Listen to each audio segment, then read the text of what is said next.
Mojang just released a ton of new features for Minecraft 1.21, including a new weapon, new items, a new breeze drop called the Breeze Rod, and we even got new armor trims, pottery shards, banner designs, and so much more to talk about in today's video. Let's start at the beginning. So the breezes now have a new drop called the Breeze Rod. These guys will drop between 1 and 2 breeze rods when killed, and of course the looting effect helps you get more when you kill them. As you can see, this is what the new breeze rod looks like. It's basically the same as a blaze rod, but it's all purpley. I love it. And as you can see there, I got 6 from killing this guy with a looting 3 sword. So these breeze rods really only have 2 uses. You can break them down into 4 wind charges. Remember that the breeze previously dropped wind charges directly, but of course you can throw these things and launch yourself up into the air, etc. And you can also use these breeze rods to craft the new mace weapon that you can see here. But before you can craft this, you need to get yourself some trial chamber keys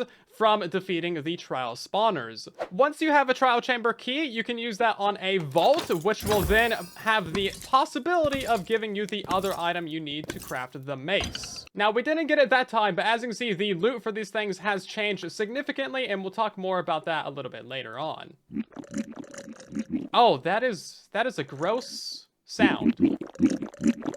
Oh, I do not like that eating sound at all. If you get lucky, when you unlock a vault, you will have the chance of getting this heavy core or even the new armor trims, which I'll talk about in a minute. Both of these items are actually really rare. I've opened maybe 30 or 40 of these stupid things, and this is all the different loot that I've gotten. As you can see, they've changed the loot tables quite a bit. It's actually okay now. So we got some pretty high level enchanted books like Mending and Efficiency 4, diamonds, and a lot of gapples. But the things that you really want, like these armor trims and the heavy cores, are really rare. Once you do get your hands on one of these heavy cores, this is what they look like. This is the item that we saw in the teaser image a couple of days ago, but it has a slightly different texture now. So anyway, this is the crafting recipe for the mace. You just need one of these rare heavy cores and then a breeze rod, and that will give you the mace item, the newest weapon added to Minecraft Bedrock and Java Edition. So the first thing that you need to know about this weapon is that it's basically the same damage and attack speed as a diamond sword, at least on Java Edition, with, you know, the attack cooldown and everything.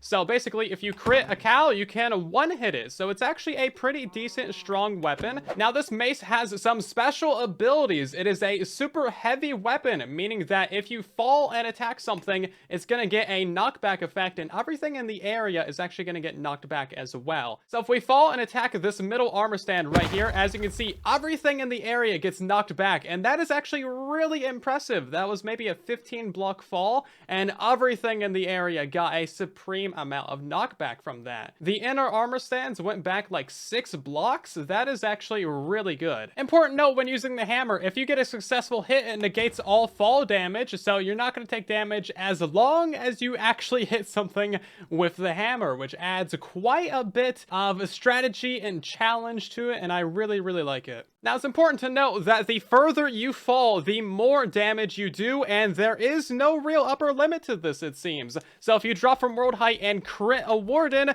you can one-hit it. And remember, wardens are basically like the strongest mob in the game. I think they have 500 health, 250 hearts. So if you can manage, you know, a 300 block fall on a player, they ain't gonna survive that. I just got an idea. This, but dragon? Hold up. Okay, so we're just gonna fall from like 300 blocks up. The dragon will hopefully stay in the middle for this. Come on, dragon! Oh my god, you can one-hit the dragon! Yo, what? What? I don't have any extra effects, as you can see. That is so OP! This is the best weapon in Minecraft, everybody. Okay, so this weapon obviously does not need any nerfing at all. It is perfect as is. Mojang should not change anything with it whatsoever, and we're just gonna go talk about the rest of its features. Wow, that was a really quick loading screen. Now, Mojang says you can use wind charges to launch yourself up into the air and, like, do some crit attacks, which is true. You can jump and then get crits, and everything else in the area will get a little bit of knockback from that as well. And honestly, that's not a bad combo. This is becoming a really good update with all the different features that they're adding. This is actually such a fun combo to do. Like, we're gonna be having so much fun with this. Now, you can try and do an elytra combo as well. Fly into the area, switch to a chest plate, and then smack a guy. And that would be pretty fun as well. I do have one major suggestion, Mojang. We need to make the damage sound be this.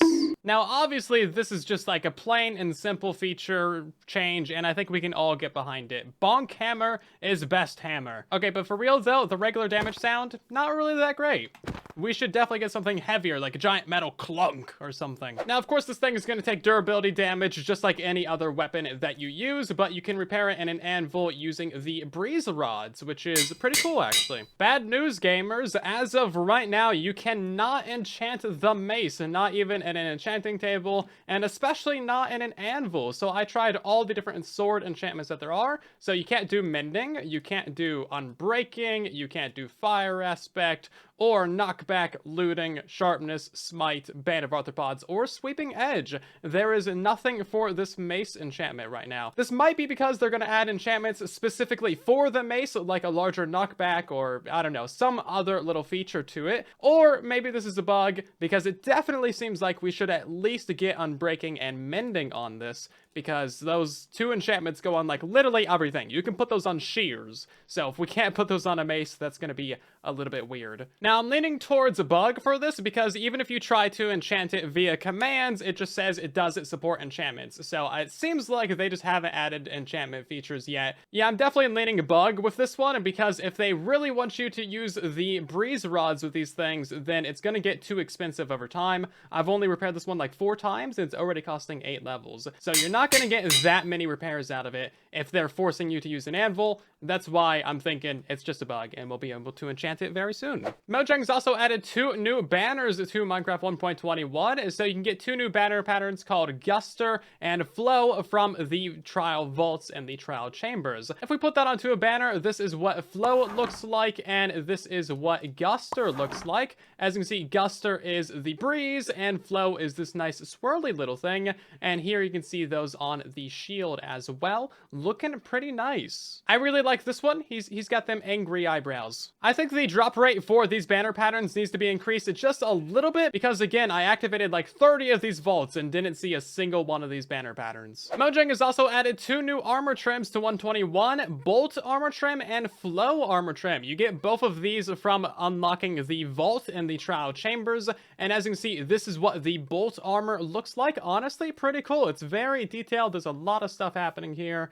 and the back of it is pretty intricate as well. And the Flow armor trim also looks pretty good. It's got these little S and 2 on the front of it, and then the back of it's looking pretty good too, with like this little heart shape. And of course, you can copy these things really easily by using diamonds and a breeze rod for the Flow armor trim, and for the Bolt armor trim, it's just a block of copper. Both are pretty easy things to get in the trial chambers. Just a little note, I really love the color of the Flow armor trim. It's kind of like iridescent in a way. It's really nice looking.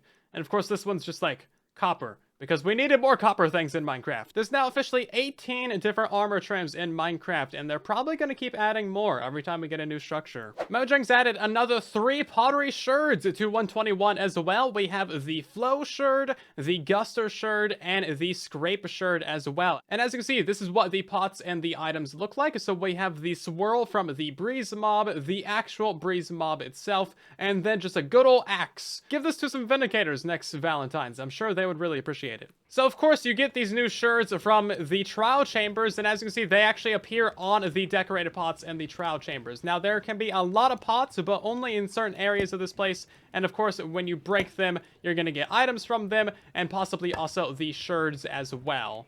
Which I don't think happens in creative because I'm punching it, but you get the idea. So you're probably not going to get like a ton of these sherds unless you really go hunting for them, but at least they're fairly easy to spot. Now, trial chambers also got a bit of an update. As you can see here, they've changed around a couple of rooms. They've added some spawners to the corridors. They've just kind of tweaked these places in general. And I also noticed that the vaults have a lot of these tough blocks around them, which makes them really easy to identify compared to the regular spawners. And vaults have also gotten an update as well. Of course, they can now drop both of the different armor trims, the heavy core, the wind charges, and of course the 2 new banner patterns. We've also had a bit of a funny change to the breeze. This guy now breathes out of its eyes instead of its feet, so it's not going to drown while standing in water anymore. I thought that was really funny when I read it in the changelogs. Like, what? You breathe out of your eyes?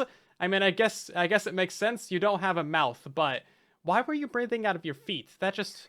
You know, evolution's a crazy thing. So everything I've mentioned so far is going to be coming to Bedrock and Java Edition. It's all the same, but switching over to the Bedrock side, they've added a little toggle underneath the, game mode selector for hardcore mode. Now, this appears to be a little bit of a mistake or a little bit of a secret because it's spelled hardcore, not hardcore. This was found by Toycat. I still don't have access to the preview. It hasn't released for me yet, so I can't check it out personally, but it's a thing that's there. Mojang's also been working hard on the shaders for Bedrock Edition, releasing more updates. This time we have sky reflections. You can see some of the demo images that they posted here. So anytime that you have a block outside and above ground in the overworld, it is going to be able to reflect whatever is happening in the sky, either, you know, the sun, the moon, the stars, etc. And it just looks really nice. Mojang has been working a lot on the deferred technical preview, which is also just basically shaders for Bedrock Edition. So I'm thinking we might see a release in the next couple of months, at least like the next 6 months, I would guess. They also fixed an issue with beds on Bedrock Edition, so anytime you would place a bed across a chunk border, it had the chance of getting deleted or turning invisible, and this was actually breaking a lot of people's iron farms and villager tech, but this has been fixed in the most recent beta, so it should be included in the next update for you. We also have an interesting change to mob spawning on Bedrock Edition. I don't know what exactly this is about, but it seems interesting. Maybe we'll see what this is all about in the next couple of betas. They like to lay down the road for new features a couple betas in advance. Also, a huge update to those of you who play on an Xbox Series S or X on Bedrock Edition. You can now increase your render distance all the way to 36 chunks, which is this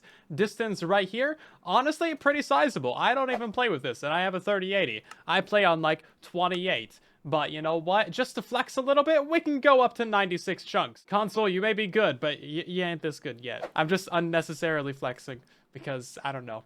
I can. What do you want from me? If you enjoyed this video and want to see more Minecraft news as it releases, then make sure to subscribe. Thank you so much for watching, and then there was silence.